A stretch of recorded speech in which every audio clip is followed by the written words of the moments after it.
ஆகாஷ் ஒரு மிகப்பெரிய தொழிலதிபர். தந்தை விட்டுச் சென்ற கோடிக்கணக்கான சொத்துக்களையும் வணிகத்தையும் கவனிப்பதிலேயே அவனது இளமை கழிந்தது. உடன் பிறந்தவர்கள் யாரும் இல்லாததால் அவனது உலகம் ஃபைல்களுக்குள்ளும் மீட்டிங்குகளுக்குள்ளும் நடுவிலேயே சுருங்கிப் போனது. பெற்றோர் மறைந்து 4 ஆண்டுகள் ஓடிவிட்டன. 26 வயதாகியும் கண்ணாடியில் தன் முகத்தை பார்க்கக்கூட நேரமில்லாமல் உழைத்து கொண்டிருந்தவனுக்கு காதல் என்பது எட்டாக்கனியாகவே இருந்தது. ஒரு நாள் இரவு நீலகிரியின் பனிமூட்டமான சாலையில் ஆகாஷ் கார் ஓட்டி சென்றபோது திடீரென ஒரு பெண் காரில் முன் வந்து விழுந்தாள்.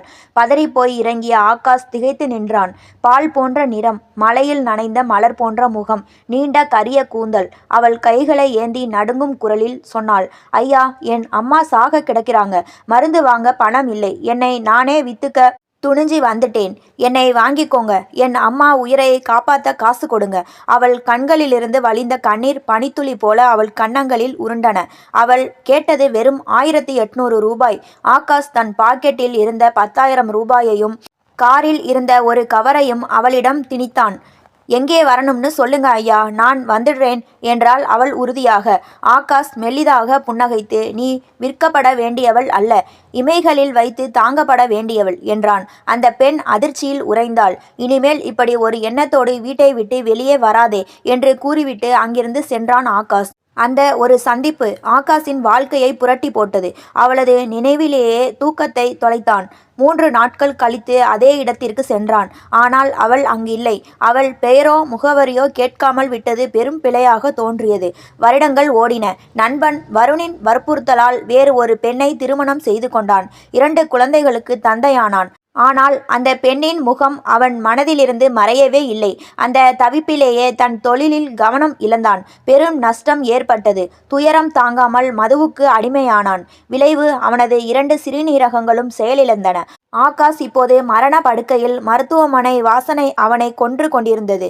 ஒரு நாள் நள்ளிரவு கடும் வலியால் துடித்த அவனது கண்களுக்கு முன்னால் ஒரு உருவம் தோன்றியது. மங்கிய பார்வையில் தெரிந்த அந்த முகம், அதே கண்கள், அதே ஒளி. அவள் வெள்ளை நிற கோட் அணிந்து மருத்துவராக நின்றிருந்தாள். நீ அதே பெண்தானே என ஆகாஷ் தட்டு தடுமாறி கேட்டான். அவள் மென்மையாக புன்னகைத்து, அன்று நீங்கள் எனக்கு வாழ்க்கை கொடுத்தீர்கள், இன்று நான் உங்களுக்கு உயிர் கொடுக்க வந்திருக்கிறேன் என்றாள். அவள் பெயர் டாக்டர் சைலஜா. அடுத்த 3 மாதங்கள் சைலஜாவின் தீவிர சிகிச்சையில் ஆகாஷ் தேறினான். அவனது சிறுநீரகங்கள் மீண்டும் இயங்கத் தொடங்கின. ஒரு நாள் அவள் தன் கதையை சொன்னாள். அன்று நீங்கள் கொடுத்த கவரில் இருந்த பணம்தான் என் அம்மாவை காப்பாற்றியது. மிச்சமிருந்த பணத்தை வைத்து கஷ்டப்பட்டு படித்து இன்று மருத்துவர் ஆகிவிட்டேன். என் ஒவ்வொரு வெற்றியிலும் உங்கள் முகம் இருந்தது. ஆகாஷ் டிஸ்சார்ஜ் ஆகி வீடு திரும்பினான். அவனது மனைவி மற்றும் குழந்தைகள் சைலஜாவிடம் நன்றி கடன் பட்டிருந்தனர். ஆனால் ஆகாஷின் மனதிற்குள் ஏதோ ஒன்று தவித்து கொண்டே இருந்தது. சில வாரங்கள் கழித்து ஆகாஷ் மீண்டும் அலுவலகம் செல்ல தொடங்கிய போது அதே பழைய இடத்தில் ஒரு கார் குறுக்கே நின்றது. அதே இடம், அதே சூழல். காரிலிருந்து சைலஜா வேகமாக குதித்து இறங்கினாள். சாரி சார், ஒரு எமர்ஜென்சி கேஸ், அதான் கவனிக்காம வந்துட்டேன் என்றாள் பதட்டமாக. பரவாயில்லை, நானே உன்னை ஹாஸ்பிட்டலில் விடுகிறேன் என அவளை தன் காரில் ஏற்றி கொண்டான். பக்கத்து சீட்டில் அவள் அமர்ந்திருக்க அந்த பயணம் ஒருபோதும் முடியக்கூடாது என ஆகாஷ் வேண்டிக் கொண்டான். அவனுக்கு ஒரு மனைவியும் குழந்தைகளும் இருக்கலாம். ஆனால் அவனது ஆத்மார்த்தமான முதல் காதல் இப்போதும் அவன் அருகில் அமர்ந்திருந்தது. வாழ்க்கை மீண்டும் ஒரு சுழற்சியை பூர்த்தி செய்திருந்தது. சைலஜா என் காரில் அமர்ந்திருந்த அந்த நொடிகள் பல காலத்து தவம் பலித்தது போல இருந்தது. அவளுடைய அருகாமை எனக்குள் ஒரு புதிய நிம்மதியை தந்தது. நான் உடனடியாக என் நண்பன் வருணுக்கு ஃபோன் செய்து, உடனே என் ஆஃபீஸிற்கு வா, ஒரு முக்கிய விஷயம் பேசணும் என்றேன். அவன் வந்ததும் நான் விஷயத்தை உடைத்தேன். வருண், நான் சைலஜாவை திருமணம் செய்து கொள்ள விரும்புகிறேன். வருண் அதிர்ந்து போனான். ஆகாஷ், உனக்கு என்ன பைத்தியமா? உனக்கு ஏற்கனவே கல்யாணமாகி 2 குழந்தைகள் இருக்கிறார்கள். உன் மனைவி இத்தனை வருடம் உன்னோடு இருக்கிறாள். இப்போது போய் இப்படி சொல்கிறாயே? நான் பிடிவாதமாக இருந்தேன். எனக்கு எதுவுமே தெரியாது. அவள்தான் என் உயிர். அன்று மாலை நான் வீட்டிற்கு சென்றபோது சைலஜா அங்கே இருந்தாள். என் மனைவியுடன் சிரித்து பேசி கொண்டிருந்தாள். அவர்கள் இருவரையும் பார்க்கும்போது எனக்குள் ஒரு குற்ற உணர்வு இருந்தாலும் என் கண்கள் சைலஜாவை தான் தேடின. இதை என் மனைவி கவனித்து விட்டாள். சைலஜா சென்ற பிறகு என் மனைவி கடும் கோபத்துடன் என்னிடம் சண்டையிட்டாள். நீங்க அந்த டாக்டரை ஏன் அப்படி பார்க்குறீங்க? என் மேல இல்லாத என்ன அக்கறை அவங்க மேல? எங்களுக்குள்ளுள் வாக்குவாதம் முற்றியது. நீ என் வாழ்க்கையை நரகமாக்கிட்ட என்று நான் கத்த, அவள் கோபித்துக்கொண்டு தன் தாய் வீட்டிற்கு சென்று விட்டாள். அவள் சென்றது எனக்கு ஒரு பெரிய பாரம் இறங்கியது போல இருந்தது. 15 நாட்களாக என் மனைவி வரவில்லை. ஒரு மாலை நேரம் சைலஜா என் குழந்தைகளுடன் விளையாடிக் கொண்டிருந்தாள். நான் அவளிடம் மெதுவாக கேட்டேன், சைலஜா, உன் வாழ்க்கையில் நீ காதலிக்கும் நபர் யாராவது இருக்கார்களா? அவள் சிரித்தபடியே, முதலில் நீங்கள் சொல்லுங்கள், உங்கள் காதலி யார் என்றாள். நான் முதலில் கேட்டேன். நீதான் சொல்லணும் என்றேன். அவள் கண்களை பார்த்து சொன்னாள், ஆமாம், ஒருவரை எனக்கு பிடிக்கும். அவரை நான் ஒரு முறை இழந்து விட்டேன். இப்போது மீண்டும் கண்டுபிடித்துள்ளேன். அன்று என்னை விலைக்கு போகாமல் தடுத்து எனக்கும் என் அம்மாவிற்கும் வாழ்வு கொடுத்தாரே, அவர்தான் அவர். அவள் என்னைத்தான் சொல்கிறாள் என்பது எனக்கு புரிந்தது. அன்று இரவு அவளிடம் நான் கொடுத்த பழைய கவரை திறந்து பார்க்க சொன்னேன். மகிழ்ச்சியாக போய்க் கொண்டிருந்த நேரத்தில் விதி விளையாடியது. சைலஜா வீட்டிற்கு சென்ற சில மணி நேரங்களில் எனக்கு ஒரு ஃபோன் வந்தது. அவள் விபத்துக்குள்ளாகி உயிருக்கு போராடுவதாக சொன்னார்கள். நான் பதறி அடித்து மருத்துவமனைக்கு ஓடினேன். 24 மணி நேர போராட்டத்திற்கு பிறகு அவள் உயிர் பிழைத்தாள்.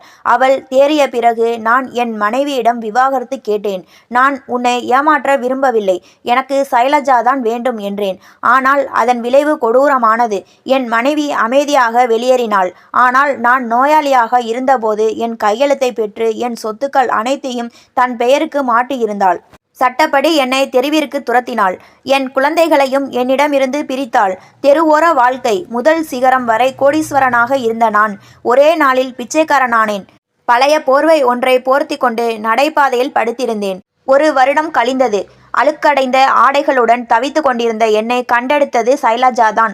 ஆகாஷ், என்ன இது கோலம் என்று கதறியவள் என்னை தன் வீட்டிற்கு அழைத்து சென்றாள். அவளுடைய அரவணைப்பும் காதலும் என்னை மீண்டும் மனிதனாக்கியது. 2 நாட்களில் நாங்கள் முறைப்படி திருமணம் செய்து கொண்டோம். சைலஜாவின் ஊக்கத்தால் நான் மீண்டும் பூஜ்ஜியத்திலிருந்து தொழிலை தொடங்கினேன். இழந்த சாம்ராஜ்யத்தை விட பெரிய ஒரு வணிகத்தை உருவாக்கினேன்.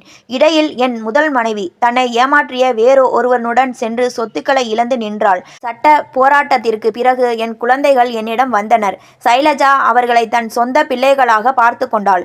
நாங்கள் இப்போது லண்டனில் குடியேறிவிட்டோம். என் குழந்தைகள் பெரியவளாகிவிட்டனர். ஒரு நாள் ஜன்னல் வழியாக லண்டன் மலையை பார்த்து கொண்டிருக்கும் போது சைலஜாவின் கைகளை பிடித்து சொன்னேன், அன்று நீ மட்டும் என் கையை பிடிக்கவில்லை என்றால் நான் இன்று மண்ணுக்குள் இருந்திருப்பேன். அவள் புன்னகைத்து சொன்னாள், காதல் யாரையும் கைவிடாது ஆகாஷ். இன்று நாங்கள் கோடிக்கணக்கான சொத்துக்களுடன் இருக்கலாம். ஆனால் அன்று அந்த பெண் கேட்ட 1800 ரூபாயும் அவளுக்காக நான் சிந்திய கண்ணீரும் தான் எங்கள் காதலின் அஸ்திவாரம். லண்டனில் பனி படர்ந்த மாலை நேரத்தில் தனது பிரம்மாண்டமான வீட்டின் பால்கனியில் நின்று கொண்டிருந்தான் ஆகாஷ். ஒரு காலத்தில் நடைபாதையில் போர்வைக்கு கூட வழியின்றி கிடந்தவனுக்கு இன்று லண்டன் மாநகரமே காலடியில் விரிந்து கிடந்தது. அருகில் காஃபியுடன் வந்து நின்றாள் சைலஜா. என்ன யோசனை ஆகாஷ் என மென்மையாக கேட்டாள். ஒன்றுமில்லை சைலஜா, என் முதல் மனைவி செய்த சதியால் இழந்தவற்றை மீண்டும் சட்டப்படி மீட்டுவிட்டோம். ஆனால் அவள் இன்று தன் 2வது கணவனால் ஏமாற்றப்பட்டு வீதியில் நிற்பதாக வருண் சொன்னான். அதை நினைத்தேன். சைலஜா அவன் கைகளை பற்றினாள். பழி வாங்குவது நம் நோக்கமல்ல ஆகாஷ். அவளுக்கு தேவையான பண உதவியை செய்வோம். ஆனால் இனி அவள் நம் வாழ்வில் நுழைய முடியாது. நம் குழந்தைகள் நம்முடன் இருக்கிறார்கள். அதுவே போதும்.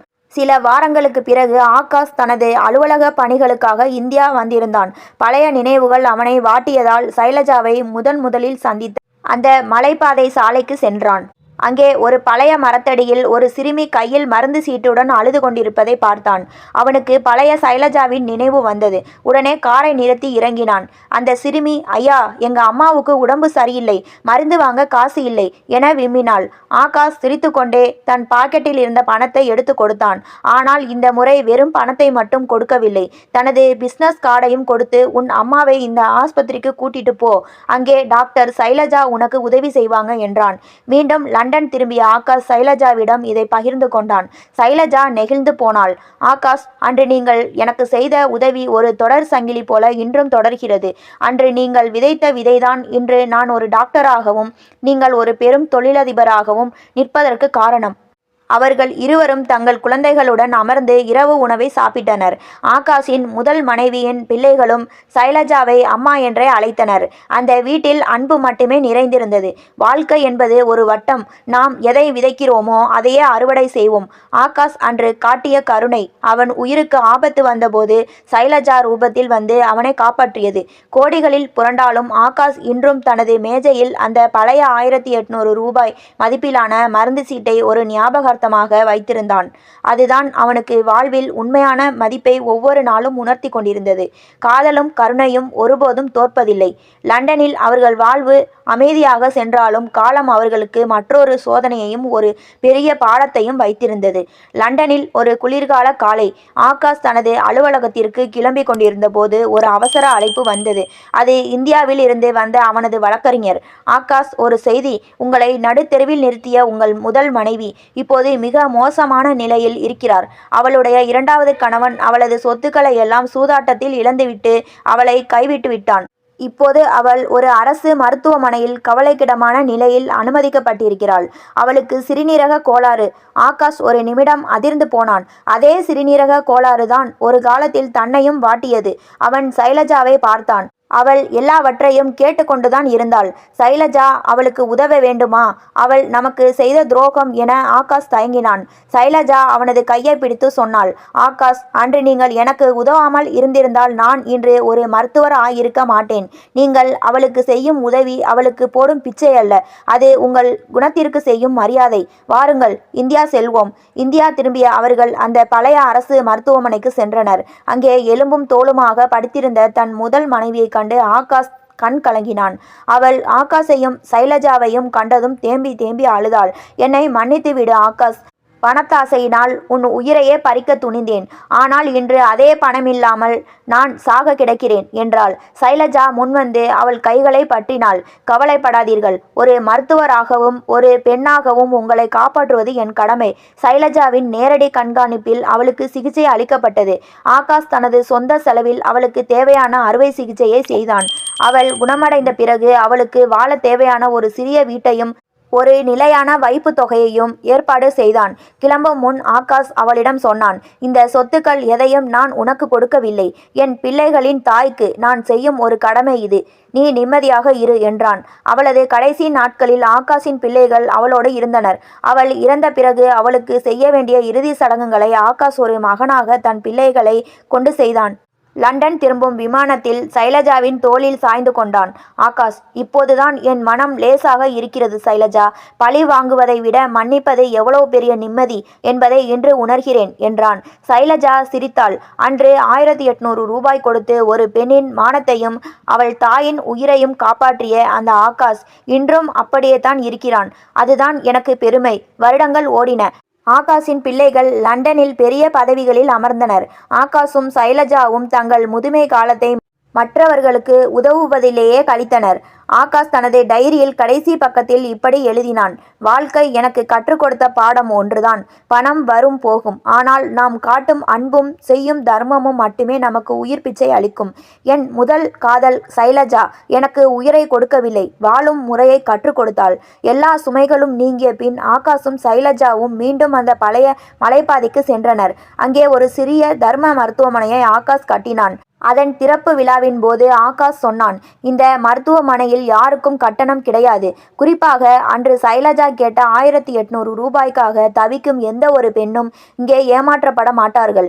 இது காதலுக்கு நான் செய்யும் மரியாதை. அவர்கள் இருவரும் கைப்பிடித்து அந்த மருத்துவமனையில் உள்ளே நுழைந்தனர். அங்கே சைலஜாவின் புகைப்படத்திற்கு பதில் அந்த பழைய 1800 ரூபாய் மதிப்பிலான மருந்து சீட்டு சட்டமிட்டு வைக்கப்பட்டிருந்தது. அதுதான் அவர்கள் காதலின் புனிதமான அடையாளம். இது போன்ற கதைகளை தொடர்ச்சியாக கேட்க லைக் பண்ணுங்க, ஷேர் பண்ணுங்க, கமெண்ட் பண்ணுங்க. மறந்து விடாமல் சப்ஸ்கிரைப் பண்ணுங்க.